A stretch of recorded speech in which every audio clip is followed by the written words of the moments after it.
سوال یہ ہے کہ حافظ، علامہ، مفتی جیسے دیگر الفاظ نہ صحابہ رضی اللہ عنہ کہلواتے تھے نہ حضور صلی اللہ علیہ وسلم ثابت ہے، تو آج ہم یہ کیوں کہتے ہیں؟ ایسے نہیں ہے بھیا، کہتے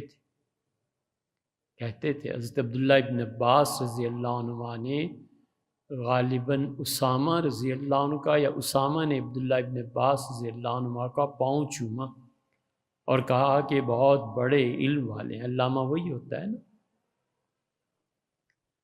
اس زمانے میں مقری کہتے تھے۔ مقری کا مطلب ہوتا تھا حافظ، جو قرآن کریم پڑھا سکے اس کو کہتے تھے۔ اس سے کوئی حرج نہیں، کہا جا سکتا ہے اب بھی، لیکن اب یہ جو شروع ہے نا اس سے بھی بڑھ کے، اور اس سے بڑھ کے کہ حضرت قدوۃ السالکین اور ماہر شریعت اور طریقت اور 2 ٹکے کا آدمی نہیں اور ایک لفظ بولنا نہیں آتا، یہ چیزیں نہیں ہونی چاہیے۔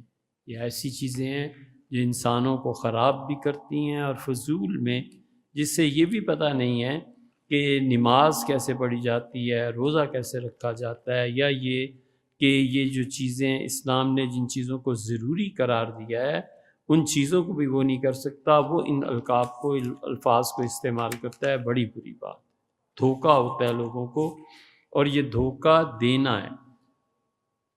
یہ جتنے اساتذہ بڑے لوگوں سے ہم نے پڑھا وہ بھی ایک دوسرے کو مولوی اور مولانا ہی کہتے تھے۔ مفتی ہونا تو بہت بڑا لقب ہے، اب ہمارے ہاں تو ناقل رہ گئے۔